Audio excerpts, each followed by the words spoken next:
I want to go over the first quarter from the Sixers. I thought it was something they can build off of moving forward. They showed a lot of potential and they were playing how you would want them to play. But at the same time, they were also making mistakes that I want to go over. And after the first quarter, they really kind of just lost their way, to be honest. It felt like last season, and it felt like a team missing a bunch of players. But early on, I was really impressed, and I was enjoying what I was seeing. Defensively, they came out more aggressive than the Knicks. I feel like it kind of caught them off guard. The pickup points were very high. And overall, it sped up the game. It felt like the Sixers early in the first couple minutes were controlling the pace. But early on, you saw their biggest issue throughout the whole entire game. They cannot finish plays consistently. Yes, they came out with a lot of energy, but honestly, they kind of just threw it away. For example, they get a stop and VJ makes a great pass to Kelly Oubre. This has to be 2 points. This has to be an and one, but instead, he misses, goes to the line, only makes 1 point. Look at the ball movement and player movement on this possession. Great screens as well. They were screening with a purpose. A wide open three is generated. In the NBA, you have to make teams pay for these types of breakdowns. It's okay though. They go to the other end of the floor and they're playing great defense. They should have came up with this steal. It's all good though because Jalen Brunson is out of control trying to foul bait and he misses, but again, they can't finish the possession. Maxey gets caught ball watching and guess what? It's an and one and all of a sudden you started out so well, but guess what? The Knicks are at the free throw line with a chance to tie the game. The rebounding all game long was a huge issue, and I thought Bono was especially bad in that aspect. Now, of course, they're going up against Mitchell Robinson, a top 5 rebounder in the NBA when he's healthy, so at times you're going to get cooked with him on the court, but man, oh man, there were so many opportunities for the Sixers to finish possessions. Their hands are on the ball and it just slips out and then bounces right to a Knick. But it's all good because you got Tyrese Maxey on the other end. And also, defensively, you're just a step faster than the Knicks right now. And they are rusty. And look at VJ. Finish the possession off. That's exactly what I'm talking about. They didn't do that enough. And then VJ pushes the pace and finds his lob threat. Come on now. The first 2 minutes, the Sixers were getting up and down that court. And again, another opportunity given to you because the Knicks just aren't playing good basketball right now. They're not in a rhythm. Instead of taking advantage, VJ turns it over. It actually went out on the Knicks. But once again, the Sixers don't make the Knicks pay. Maxey makes a quick pass and Mikal Bridges is out of the play. If you make a quick decision to Oubre, one more to VJ, something can happen. But as you can see, the ball sticks to Dominic Barlow and the rest is history. But like I said, early on, the process was good offensively. They got player movement to start out this possession, then go into a pick and roll. It doesn't really work, but you still generate a three-pointer, missed shot,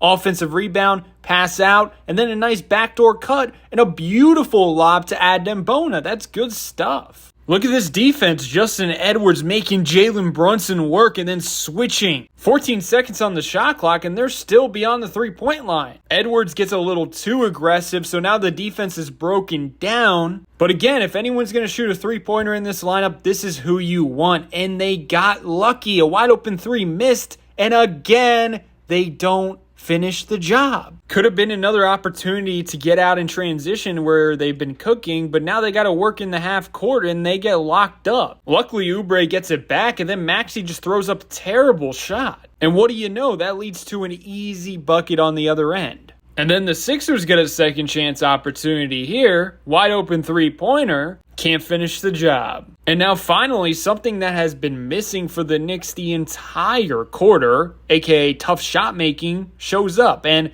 Miles McBride, I swear, he never misses anything against the Sixers. He's like freaking Michael Jordan. And you saw when Maxey went out of the game the first time, that's when they really reverted back into last year's Sixers. Everyone's standing and watching, no one's screening for each other unless it's on the basketball, and relying on isolation basketball. Maxey comes back in, and what do you know? First possession back, the Sixers look competent. Passing and cutting, going to the basketball hard, and then Maxey beats his guy off the dribble and hits the short corner again. Impressive vision from him early on. On the other end, the Knicks get sloppy, turnover, so now you have a chance to take back the momentum. Maxey gets a butt-naked open mid-range shot, doesn't connect. But here's the big problem. It leads to an easy and one on the other end of the floor. As you can see, when Maxey was on the floor, they're playing good basketball, but also they're making errors. And the problem is they are making critical errors that are leading to literally the easiest baskets of all time. And then you see offensive possessions like this, you're like, oh no, they're reverting back to last year's Sixers. And then Michael Jordan comes off a screen. And all of a sudden, they're down by 8 points. Okay, whatever. Miles McBride is Michael freaking Jordan. They didn't care. They just ran it right back down their throat. Pause. And VJ gets a score. Sixers early on were living off that backdoor cut. And then hitting the big who was standing in the short corner for an easy bucket. That's 3 times now. And just like earlier, you're defending in a way that leads to a shot that you're willing to live with. AKA a Josh Hart 3-pointer. Unless it's the playoffs where he turns into Ray freaking Allen. But again, back to not finishing. Maxey takes a wild 3-pointer, misses badly. It goes right to Broom, and he just smokes the layup. You need to capitalize on that. It's all good, though, because Jordan Clarkson takes a terrible shot, and the refs don't bail him out. Lucky they didn't call that, by the way. Definitely could have been a foul call. However, now the Sixers are back running the floor where they were succeeding, and it leads to 2 free throws for Maxey. Then VJ puts clamps on Jalen Brunson. And then on the other end, he's playing point guard. He draws a double team, kicks to Eric Gordon, missed shot, but Dominic Barlow is there to clean it up. And then they lock the Knicks up. Great help defense by Janai Broom. Turnover, so then Maxey slows it up, realizes he has Jordan Clarkson on him, a terrible defender, and says, okay, I'm going to act like I'm using the screen, but I'm just going to blow past you and float it in, and now all of a sudden, it's a tie game. So during that quarter, when Tyrese Maxey was on the floor, they were really competent, and they won his minutes. However, they missed a ton of opportunities to win his minutes by more, whether it was because they couldn't secure a defensive rebound, and then Mitchell Robinson got an offensive rebound.